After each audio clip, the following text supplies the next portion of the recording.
आइए हम लोग स्टार्ट करते हैं। ऑल्टरनेटिंग करंट के कुछ इंपॉर्टेंट क्वेश्चंस देखेंगे। फर्स्ट क्वेश्चन है आपका, an alternating voltage is connected in series with resistance and an inductance. ठीक है, आपका कुछ इस टाइप से यहाँ पर एक रेजिस्टर है और एक इंडक्टर, दोनों कैसे कनेक्टेड है? Series, in series. ठीक, ये हो गया आपका R, resistance R, inductance L. Clear? If the potential drop across the resistance is 20 volt, यहाँ का वोल्टेज आपको दिया हुआ है 200 वोल्ट, सॉरी 20 नहीं, 200 volt, and across the inductance is 150 volt. ये इंडक्टेंस के अक्रॉस कितना है आपका voltage drop, potential drop 150 volt. ठीक, then the applied voltage is, then the applied voltage, तो उन्होंने बोला है कि अप्लाइड वोल्टेज आपका क्या होगा। इस टाइप से कोई ऑल्टरनेटिंग सोर्स है, ऑल्टरनेटिंग सोर्स को हम इस तरह से रिप्रेजेंट करते हैं, ये आपका एसी सोर्स रिप्रेजेंटेशन होता है। क्लियर? तो अगर यहाँ पर आपका रेजिस्टर और इंडक्टर है तो अप्लाइड वोल्टेज का फॉर्मूला क्या होता है? अप्लाइड वोल्टेज, ये रिजल्टेंट वोल्टेज, अप्लाइड वोल्टेज का फॉर्मूला होता है आपका V is equal to under root of V R square plus V L square. ठीक है, अप्लाइड वोल्टेज V का फॉर्मूला क्या हो जाएगा? Under root voltage across resistance का square plus voltage across inductance का स्क्वायर। क्लियर? अब हम क्या करेंगे, यहाँ पर इसकी वैल्यू पुट कर देंगे, तो V is equal to under root of V R, ठीक है, V R voltage across resistor कितना है 200 वोल्ट, तो 200 का स्क्वायर हो जाएगा, 200 का square plus next voltage potential drop या वोल्टेज अक्रॉस इंडक्टर, इंडक्टर के अक्रॉस कितना 150, तो 150 का स्क्वायर कर देंगे, 150 का स्क्वायर। ठीक है, ये जब आप सॉल्व करके देखेंगे तो सॉल्व करने के बाद आपका कुछ 250 वोल्ट आएगा। कितना आंसर आएगा आपका? 250 वोल्ट। ठीक, सॉल्व करके देख लीजिएगा, लीजिए आपका। ठीक, नेक्स्ट क्वेश्चन पे आ जाते हैं। नेक्स्ट ये आपका पहला क्वेश्चन हुआ, नेक्स्ट क्वेश्चन पढ़ के देखते हैं। An inductive circuit contain resistance, inductive circuit resistance भी उसमें है, दोनों है, तो यानी एल आर हो गया। ठीक है भाई, इंडक्टर मतलब एल, रेजिस्टेंस आर, तो एल आर सर्किट हो गया ये, of 10 ohm and an inductance of 20 henry, H मतलब हेनरी, 20 हेनरी। ठीक है, if the AC voltage of 120 volt, AC voltage कितना दिया 120 volt, and frequency 60 hertz is applied to this circuit, the current would be nearly. Current का formula क्या होता है? जो आपका करंट का फॉर्मूला होता है वो क्या होता है आपका V by Z। What is Z? Impedance. Z क्या होता है आपका? इम्पीडेंस। तो इम्पीडेंस आप कैसे निकालेंगे? देखो, अगर एल आपको बस एक ही सर्किट का इम्पीडेंस याद रखना होता है, वो सर्किट कौन सा होता है? RLC circuit. RLC सर्किट का इम्पीडेंस का फॉर्मूला होता है आपका R स्क्वायर,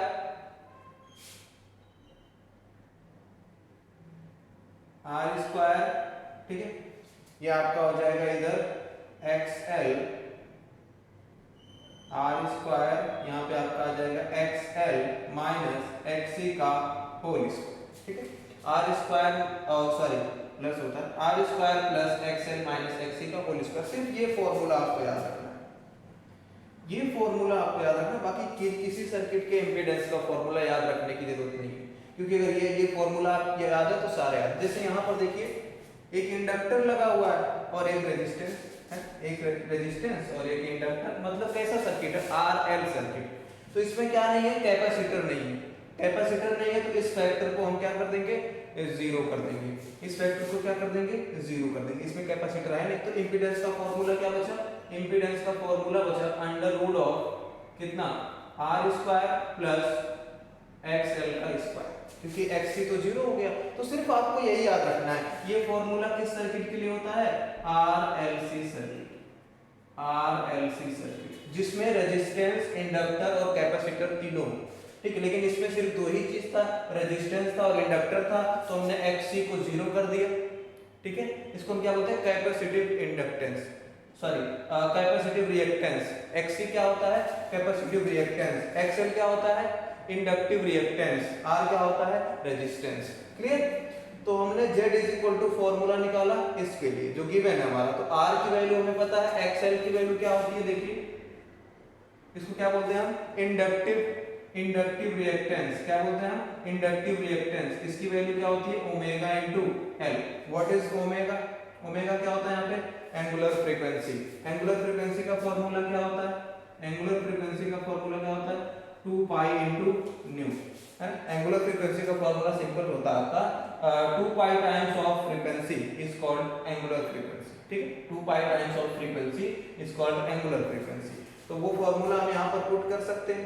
ठीक है, तो Z की वैल्यू क्या आ जाएगी, देखिए Z is equal to under root R square plus XL की वैल्यू कितनी आ गई, XL की वैल्यू आ जाएगी, यहाँ ओमेगा की वैल्यू पुट कर देंगे तो ये आ जाएगा, ये W नहीं ये ओमेगा है, तो ओमेगा की वैल्यू 2 पाई इनटू न्यू, ये न्यू है फ्रीक्वेंसी, V नहीं न्यू, 2 पाई into new into L।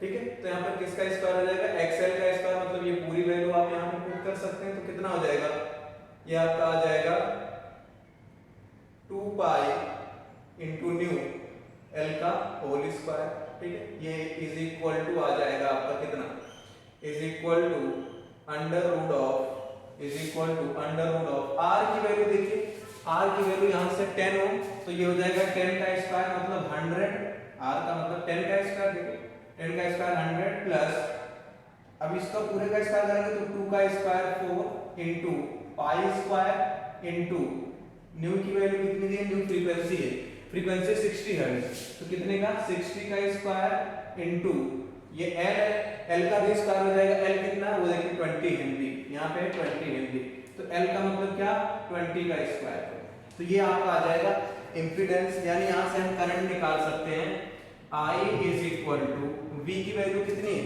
V की वैल्यू यहाँ से देखिए, आप यहाँ से देखिए V की वैल्यू अगर AC वोल्टेज ऑफ 120 वोल्ट, तो V की value 120 volt, 120 divide by Z की वो पूरी वैल्यू यहाँ पर पुट कर लीजिए, आप यहाँ पर पुट कर लीजिए 100 प्लस 4 पाई स्क्वायर।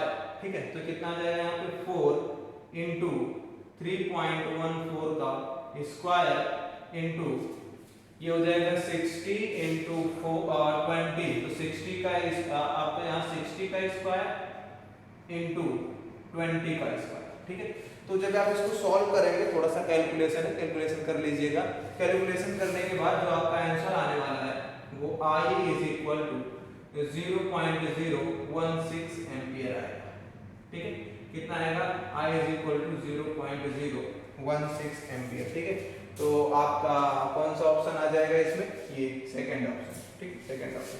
पहले वाले में कौन सा आया था आपका, उसमें भी सेकंड ऑप्शन, बी ऑप्शन। ठीक है, एक बार आराम से चेक कर लीजिएगा। कैलकुलेशन एक इंपॉर्टेंट है, कैलकुलेशन कर लीजिएगा, कुछ नहीं आपको यहाँ पे इसका स्क्वायर करना है, इसका स्क्वायर करना है, अंडर रूट निकालने के बाद 120 में डिवाइड कर देना, तो आपको कुछ इस टाइप से आंसर मिलेगा। कैलकुलेशन एक बार जरूर करके देख लेना। ठीक है,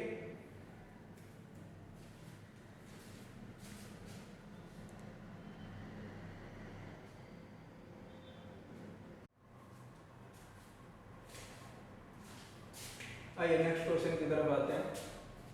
The voltage of an AC source varies with the time according to the given equation. Equation आपको गिवन है, वोल्टेज की इक्वेशन है, V is equal to 100 sin 100 pi t cos 100 pi t, where t is in second and V is in voltage. Then find out peak voltage and frequency of the source. Peak voltage and frequency of the source. तो हम जब equation लिखते हैं आपका AC में for alternating current, या फिर ऐसे लिखेंगे for AC sources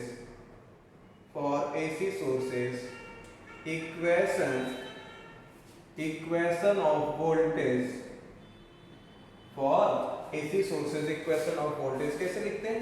V is equal to V naught sine omega T.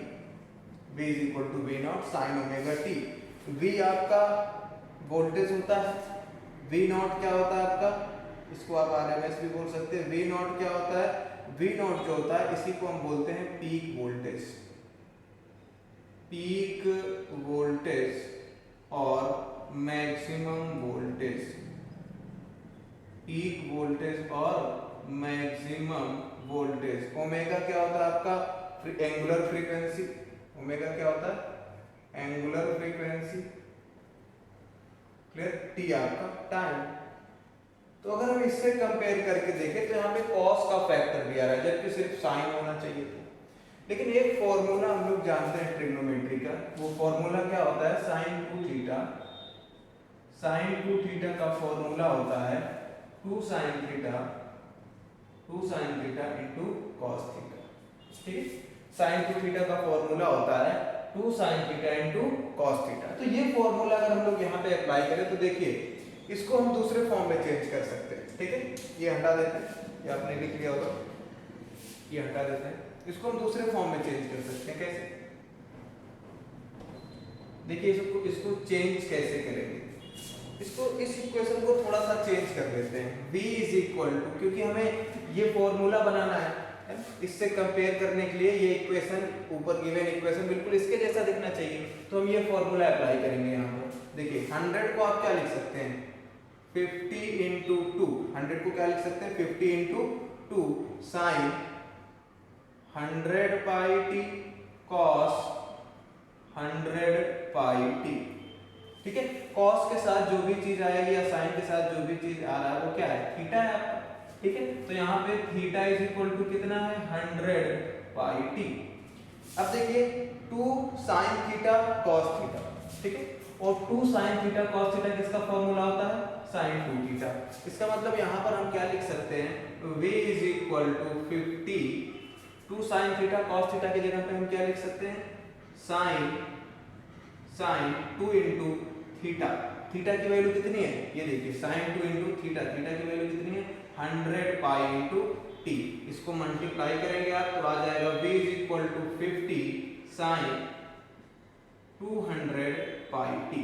200 pi T. अब आप कंपेयर कर सकते हैं, इसको मान लीजिए इक्वेशन सेकंड, इसको मान लीजिए इक्वेशन फर्स्ट। अब आप कंपेयर कर दीजिए फर्स्ट और सेकंड को। जब कंपेयर करेंगे देखिए v नॉट की जगह पर क्या है? 50, तो v नॉट यानी पीक वोल्टेज। v नॉट क्या होता है? पीक वोल्टेज, जो आपका क्वेश्चन में पूछा है। इसका मतलब पीक वोल्टेज आपका आंसर आ गया।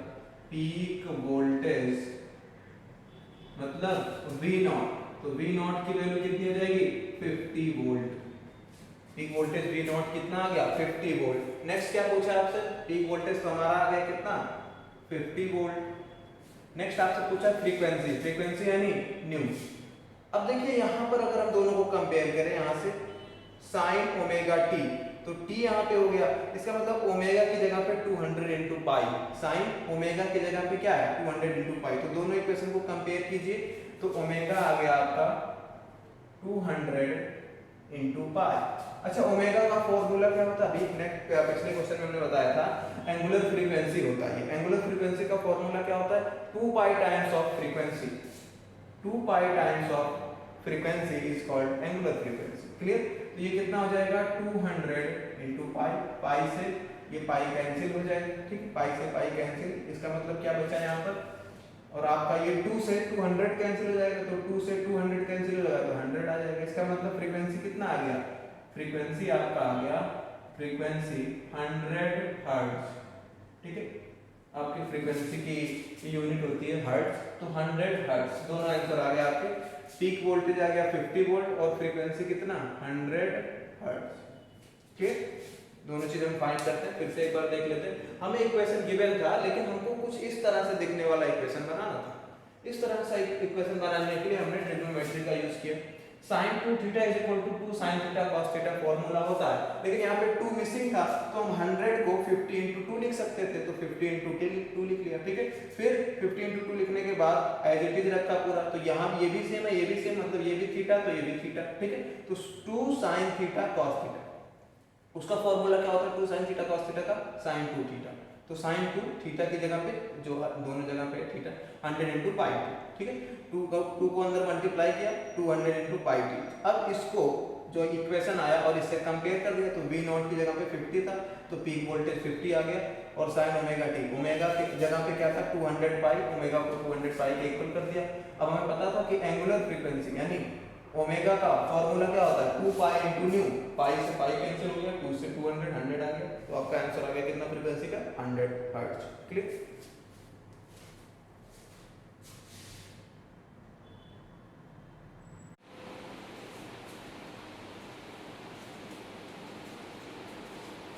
आइए क्वेश्चन पढ़ के देखते हैं। अल्टरनेटिंग करंट का नेक्स्ट क्वेश्चन की तरफ चलते हैं हम लोग। In the circuit shown in the figure, the source gives a voltage V is equal to that. Neglecting source resistance, find out the voltmeter and ammeter reading. आपको इस voltmeter और एमीटर की रीडिंग बतानी है, ठीक है। तो एमीटर की रीडिंग क्या होगी? एमीटर की रीडिंग इस सर्किट में जितना करंट फ्लो हो रहा होगा, इस सर्किट में जितना भी करंट फ्लो हो रहा होगा वो रीडिंग एमीटर की होगी। लेकिन यहाँ पर वोल्टेज की ये वोल्टमीटर जो लगा हुआ है, ये वोल्टमीटर की रीडिंग क्या होगी?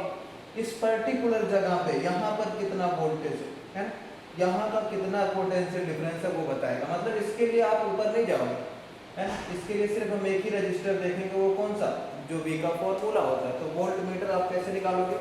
यहाँ पर जो आपका एमीटर की रीडिंग अगर आपको निकालना है, एमीटर की रीडिंग, तो आप कैसे निकालेंगे? इस टाइप से एमीटर की रीडिंग निकालने के लिए आपको आई आर, क्योंकि ये एसी सोर्स है, कैसा है एसी सोर्स, तो IRMS निकालना पड़ेगा।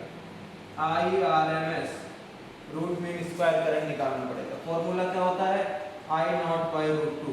लेकिन वोल्टमीटर की रीडिंग निकालने के लिए VRMS नहीं करना है आपको, ठीक है। वोल्टमीटर की रीडिंग निकालने के लिए क्या करना है? V is equal to I naught into R. I naught क्यों?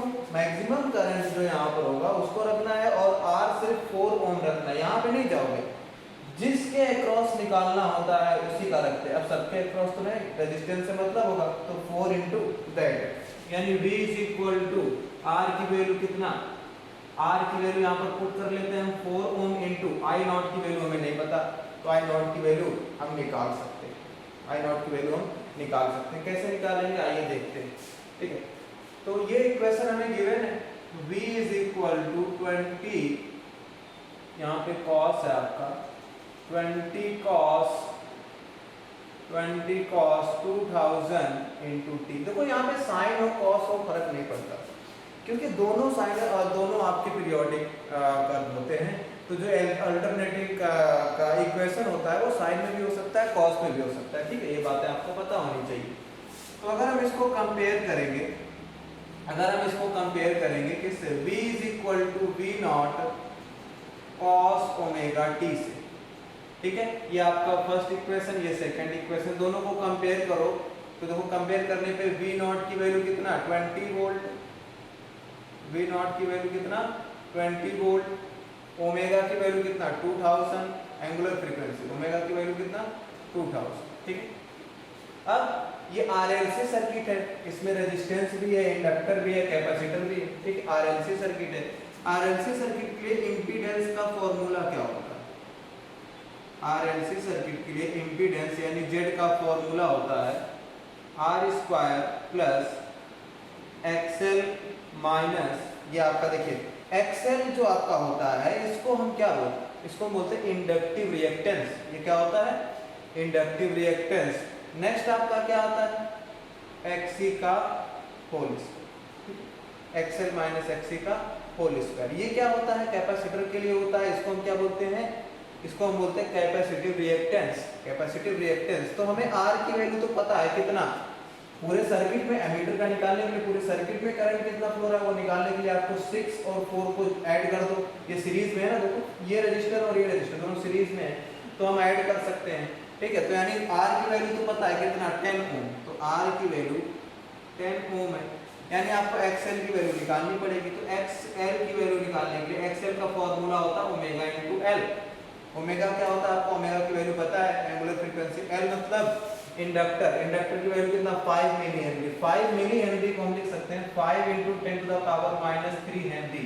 मिली को हटाने पे -3 आ जाएगा, तो हम यहाँ पे ओमेगा की वैल्यू पुट करेंगे कितना 2000 इंटू एल की वैल्यू पुट करेंगे 5 into 10 to the power -3 is equal to, ये मल्टीप्लाई करेंगे तो ये 10 टू द पावर -3 से 10 टू द पावर +3 तीन जीरो कैंसिल आउट हो जाएंगे, बचेगा कितना 10 ओम।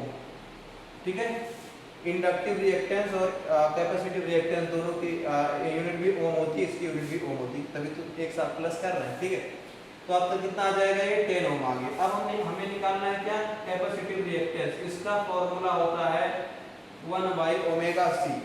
ठीक है, तो 1 ओमेगा की वैल्यू 2000 इंटू सी की वैल्यू देखिए यहाँ से 50 माइक्रोफैरड लिखा हुआ है, तो हम इसको लिख सकते हैं 50 into 10 to the power -6 farad.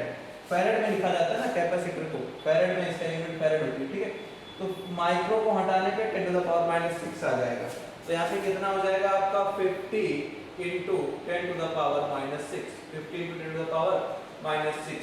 ठीक है, अब देखिए यहाँ से अगर हम 4 जीरो कैंसिल आउट कर दें तो यहाँ से 4 माइनस हो जाएगा, कितना बचेगा -2 बचेगा, कितना बचेगा -2 को ऊपर लेके जाओ तो कितना हो जाएगा 100 हो जाएगा भाई, ऊपर ले जाओगे 10 टू द पावर 2 हो जाएगा, 10 टू द पावर 2 को 100 लिख सकते हैं। नीचे कितना बचा 5 इंटू 10, तो 5 इंटू 2 10 बचा, 5 इंटू 2 10 बचा, तो 10 से ये कैंसिल हो गया 10 आ जाएगा, मतलब XC की वैल्यू भी कितनी आ गई 10 ओम। ठीक है, ये भी 10 ओम, ये भी 10 ओम, ये भी 10 ओम। ठीक, ठीक है ना। चलिए अब देखिए यहाँ पर ये वैल्यू पुट करते हैं, is equal to under root, ये कितना हो जाएगा आपका R की वैल्यू 10 ओम, तो 10 का स्क्वायर 100 प्लस ये XL माइनस XC, XL की वैल्यू कितना 10 माइनस XC की वैल्यू कितना 10 स्क्वायर, तो 10 माइनस 10 0, ये पूरा फैक्टर 0 हो जाएगा, बचेगा सिर्फ कितना अंडर रूट 100, कितना बचेगा अंडर रूट 100। ठीक है, इसको हम सॉल्व कर लेते हैं, यहाँ पे सॉल्व कर लेते हैं। Z इज इक्वल टू आ गया अंडर रूट 100, क्योंकि ये तो 0 हो गया ना, 10 माइनस 10 0 हो गया, तो Z is equal to under root 100। इसका मतलब Z इज इक्वल टू आ जाएगा अंडर रूट 100, हम कितना लिख सकते हैं 10, तो Z की वैल्यू आ गई आपकी कितना 10, तो Z की वैल्यू आ गई 10 ओम, Z की वैल्यू 10 ओम, मतलब इंपीडेंस आ गया 10 ओम। ठीक है, अब हमें पता है कि जो हमारा फॉर्मूला होता है करंट निकालने का, मैक्सिमम करंट निकालने का जो फॉर्मूला होता है। ठीक है, चलिए ये स्क्रीनशॉट ले लीजिएगा, थोड़ा सा हटा देते हैं। ठीक है, ये हटा देते हैं, आपके पास नोट हो गया होगा, इसको हटा देते हैं। तो मैक्सिमम करंट निकालने का जो फॉर्मूला होता है वो क्या होता है आपका, I0 is equal to V0 by Z। ठीक है, I0 की वैल्यू निकालने के लिए क्या करेंगे, V0 की वैल्यू हमें पता थी कितने, V0 की वैल्यू 20 वोल्ट, तो 20 बाई Z की वैल्यू कितना 10, ये कैंसिल आउट हो कितना आ गया 2 एम्पियर, तो I0 की वैल्यू आ गई 2 एम्पियर, तो 2 एम्पियर हम यहाँ पे पुट कर देते हैं, 2 एम्पियर यहाँ पे पुट कर देते हैं। I0 की वैल्यू 2 बाई √2 की वैल्यू होती है 1.414, √2 की वैल्यू कितनी होती है 1.414 होती है। ठीक है, तो अगर आप इसको सॉल्व करेंगे तो ये कुछ अप्रॉक्स 1.4 एम्पियर क्या आएगा, 1.4 एम्पियर। ठीक है, अब आपको क्या निकालना है, ये किसकी रीडिंग आ गई एमीटर की, तो एमीटर की रीडिंग कितनी आ जाएगी आपकी 1.4 एम्पियर, 1.4 एम्पियर। वोल्टमीटर की रीडिंग निकालने के लिए हमने बोला था सिर्फ एक ही ये वाला नहीं, जिसके क्रॉस वोल्टमीटर लगा हुआ होता है उसी रेजिस्टेंस का ये रीडिंग बताता है, तो ऊपर का नहीं लोगे आप यहाँ पे 6 का, सिर्फ 4 लेना है ना, इंडक्टर और कैपेसिटर से कोई मतलब नहीं होगा। ठीक है, तो आपको सिर्फ किसका देखना है 4 ओम, तो यहाँ पे 4 आ गया, R की जगह पे आया ये 4, I0 की जगह पे क्या लिखेंगे, I0 की जगह पे ये देखिए 2 एम्पियर, I0 की जगह पे कितना 2 एम्पियर, लेकिन एक चीज यहाँ पे सॉरी, ये I0 नहीं होगा, IRMS होगा, है IRMS होगा, क्योंकि ये जो वैल्यू निकालेंगे भाई तो इसमें जितना करंट फ्लो रहा सर्किट में, करंट वही करंट, जो करंट यहाँ जाएगा वही करंट तो यहाँ भी आएगा ना, तो I0 नहीं लिखेंगे, ये रॉन्ग लिखा हुआ था, इसको सही कर लेना। ठीक है भाई, जो करंट यहाँ जाएगा वही करंट इस रजिस्टर में भी जाएगा, और इस रजिस्टर में जितना करंट जा रहा है वही तो ये बताएगा कि यहाँ पर कितना पोटेंशियल डिफरेंस है, तो इस रजिस्टर में कितना करंट जा रहा है, जो इसमें जा रहा है, क्योंकि ये सीरीज में है तो जो इसमें करंट वही इसमें करंट। ठीक है, तो 4 ओम में कितना करंट जा रहा है, 4 ओम में करंट जा रहा है आपका कितना 1.4 एम्पियर, ये हो जाएगा 1.4, तो आपका 4 इंटू 1.4, तो ये कितना हो जाएगा 4 4 जा 16, तो ये 6 आ जाएगा, और 1 बचा और ये 5.6 आ रहा है, तो 5.6 वोल्ट। ठीक है, तो एमीटर की रीडिंग कितनी हो जाएगी? 5.6 वोल्ट। ठीक है, एमीटर की रीडिंग 5.6 वोल्ट और सॉरी वोल्टमीटर की रीडिंग 5.6 वोल्ट, एमीटर की रीडिंग 1.5 एम्पीयर। ठीक है, चलिए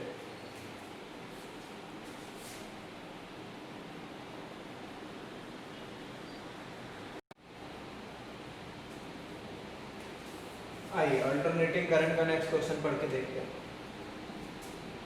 यहाँ पे बोल रहा है the reading of ammeter in the circuit shown will be. आपको इस एमीटर की रीडिंग बतानी है। ठीक है, XC की वैल्यू आपको गिवन है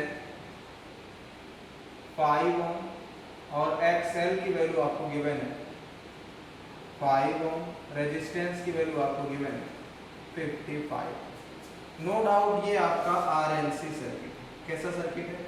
RLC circuit, RLC circuit. RLC circuit में इम्पीडेंस का फॉर्मूला क्या होता है? इम्पीडेंस का फॉर्मूला होता है R square plus XL minus XC का होल स्क्वायर।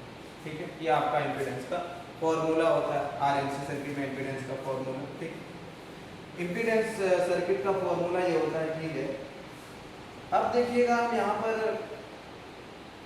एमीटर में आपको करंट बताना है। एमीटर में क्या बताना है? करंट बताना है। ठीक है, लेकिन जब हम ध्यान से देखते हैं तो जेड की वैल्यू निकालने पर, जब हमें जेड की वैल्यू निकालनी होती है, ठीक है, तो यहाँ पर इसका कोई फायदा नहीं है। क्यों? क्योंकि ये देखिए आप, ये भी 5 ओम है, ये भी 5 ओम है, यानी XL is equal to XC। अगर आपको कुछ याद आ रहा हो तो इसको बोलते हैं रेजोनेंस कंडीशन। क्या बोलते हैं? Resonance condition. रेजोनेंस कंडीशन पर ही ऐसा होता है। और इस केस में आपका जो वोल्टेज अक्रॉस L होगा, वोल्टेज अक्रॉस C होगा, वो भी क्या हो जाएगा? इक्वल हो जाएगा। मतलब इस वोल्टेज, ये जो वोल्ट मीटर लगा हुआ है, इसकी रीडिंग क्या आएगी? हमें पूछा तो ये है, लेकिन इसकी रीडिंग क्या आएगी? 0। तो इसकी रीडिंग आएगी 0। क्यों? क्योंकि ये दोनों इक्वल हो गए। इक्वल हो गए, कोई डिफरेंस ही नहीं आएगा, पोटेंशियल डिफरेंस ही नहीं है। जब पोटेंशियल डिफरेंस नहीं है तो यहाँ पर क्या कोई मतलब ही नहीं बनता है। ठीक है, कोई मतलब नहीं बनता, तो इसका मतलब इसकी रीडिंग क्या आएगी? 0। बात समझिएगा, इसकी क्या आएगी? यहाँ पर कोई पोटेंशियल डिफरेंस नहीं होगा, तो इसका क्या आएगा? 0 आएगा। बट आपको तो एमीटर का पूछा है, आपसे पूछा क्या? आपसे एमीटर के बारे में पूछा। चलिए ठीक है, एमीटर का अगर हम लोग अब यहाँ पे निकालने जाएंगे एमीटर का, तो क्या आएगा? I is equal to V by R। I is equal to V by R। तो I इज इक्वल टू कितना? V की वैल्यू कितना? 110 वोल्ट डिवाइड बाई R की वैल्यू कितना? 55। आप इसको कैंसिल आउट करेंगे, कितना आएगा? 2 एम्पियर। कितना आएगा? 2 एम्पियर। समझ में आएगा? तो यहाँ पर जो आपका रेजोनेंस कंडीशन की वजह से है ना, रेजोनेंस कंडीशन की वजह से यहाँ पर इस जगह पर आपने जब Z की वैल्यू भी निकालने जाओगे तो वो सिर्फ R के इक्वल आएगा। इस कंडीशन में रेजोनेंस जब होता है तो आपका Z R के इक्वल हो जाता है। कैसे? XL XC दोनों सेम रखोगे, ये 0 आ जाएगा। तो 5 और 5, 5 माइनस 5 0, तो 0। R square under root of R square, तो Z इक्वल टू R ही आ जाएगा। ठीक है, तो मतलब जो रेजिस्टेंस होगा सिर्फ उसी की वजह से करंट फ्लो होगा, बाकी इन दोनों की वजह से जो पोटेंशियल आएगा वो क्या आ जाएगा? 0 आ जाएगा। इन दोनों की वजह से पोटेंशियल क्या आ जाएगा? 0 आ जाएगा। तो आपका आंसर कितना हो जाएगा? 2 एम्पीयर। क्लियर हो रही बात?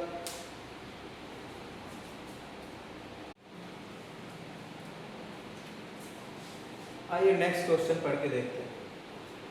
An LCR series circuit with a resistance of 100 ohm and LCR series circuit with a resistance of 100 ohm is connected to an AC source of 200 volt RMS, कुछ भी स्क्वायर वाली value दे रखी है, and angular frequency 300 radian per second. When only the capacitor is removed, the current lags behind the voltage by 60 degree. Then फिर से बोला, when only the inductor is removed, the current leads behind the voltage by 60 degree. मतलब दोनों को equal बता दिया इन्होंने।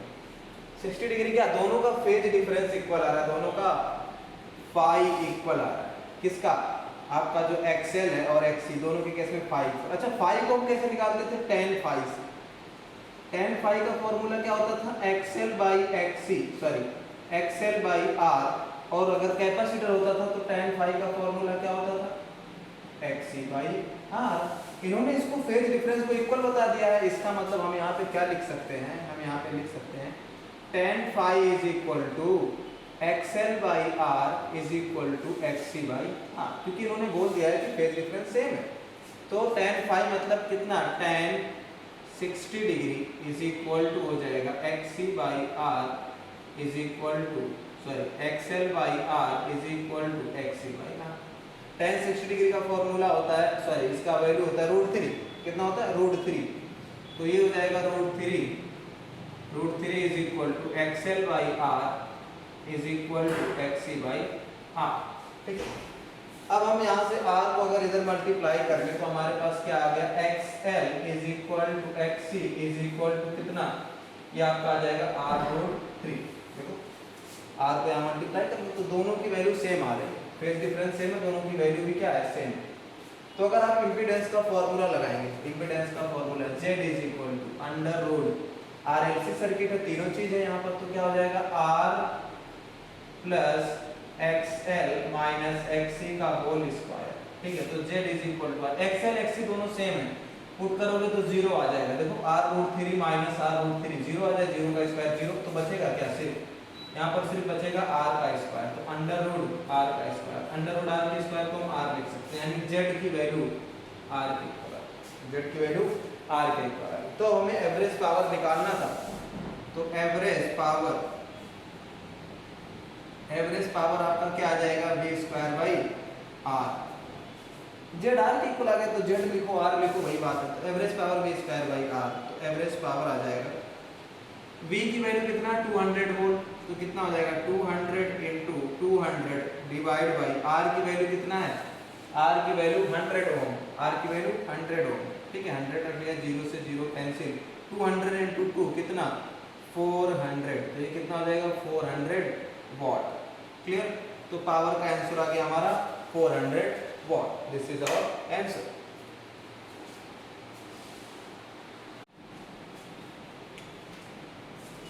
आइए नेक्स्ट क्वेश्चन सॉल्व करके देखते हैं। A virtual current of 4 ampere and 50 hertz, I की वैल्यू आपको दे रखी है, IRMS, वर्चुअल मतलब IRMS करंट है वो। ठीक है, क्योंकि AC सोर्स है, AC सर्किट है, मतलब आपको उसमें IRMS ही फ्लो होगा। ठीक है, IRMS की वैल्यू कितना 4 एम्पियर, फ्रीक्वेंसी की वैल्यू दे रखी है आपको 50 हर्ट्ज, फ्रीक्वेंसी की वैल्यू कितना 50 hertz, flows in an AC circuit containing a coil, the power consumed in the coil 240 watt, power consume कितना दिया हुआ आपको 240 वॉट दिया हुआ है। ठीक है, फिर बोला है कि if the virtual voltage across the coil is 100 volt, अगर आपका VRMS 100 वोल्ट है, then find out its inductance, आपसे क्या पूछा है, L की वैल्यू बताइए। तो सिंपल सा आप निकाल सकते हैं। उससे पहले देखो आपको फॉर्मूला पता है कि XL is equal to formula होता है omega into L, XL is equal to formula होता है ओमेगा इंटू एल। अच्छा, ओमेगा का फॉर्मूला क्या होता है, 2 pi times of frequency, omega का formula 2 pi times of frequency into L. ठीक है, इसका मतलब क्या हुआ कि 2 पाई टाइम्स ऑफ फ्रीक्वेंसी, तो 2 इंटू 3.14 इंटू फ्रीक्वेंसी की वैल्यू कितनी है 50 हर्ट्ज इंटू एल। ठीक है, एक ही अननोन है एल, लेकिन XL की वैल्यू हमें नहीं पता। अच्छा, एक चीज आप इसमें देखो ध्यान से कि इसमें देखो एक इंडक्टर है। ठीक है, एक यहाँ पर क्या है आपका इंडक्टर है।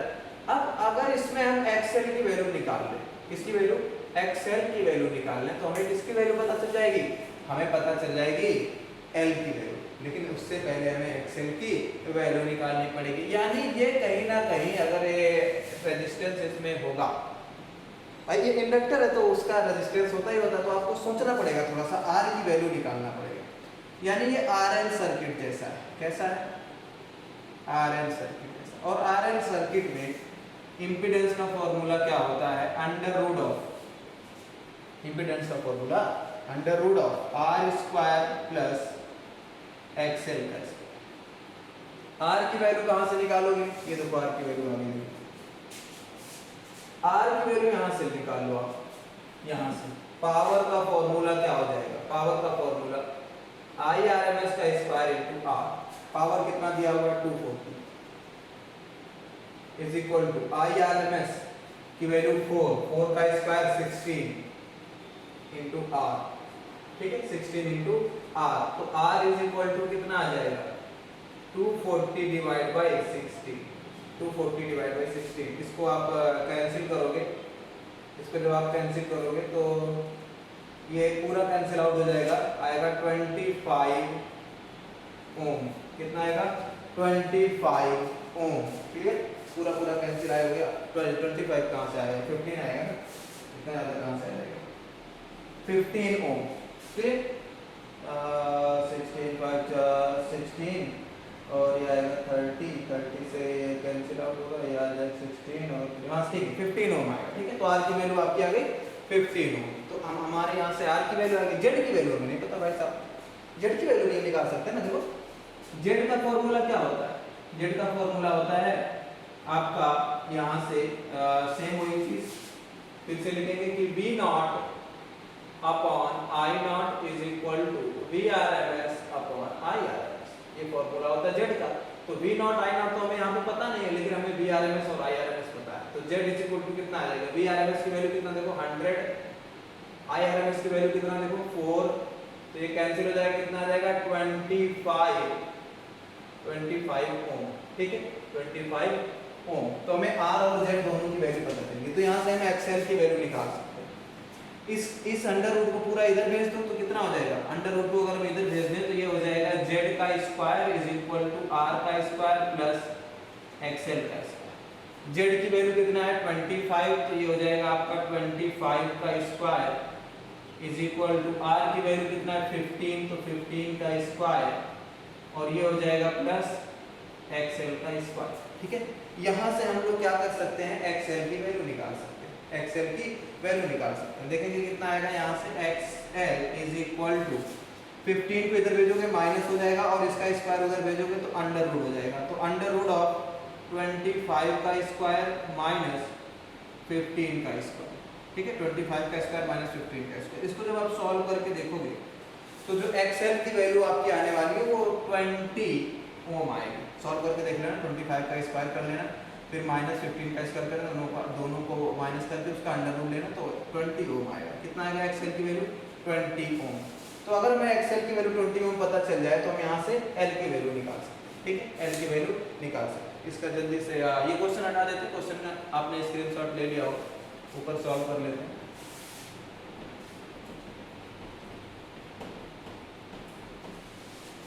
ठीक है, तो ये वाला जो इक्वेशन आया था इसको ऊपर लिखते हैं।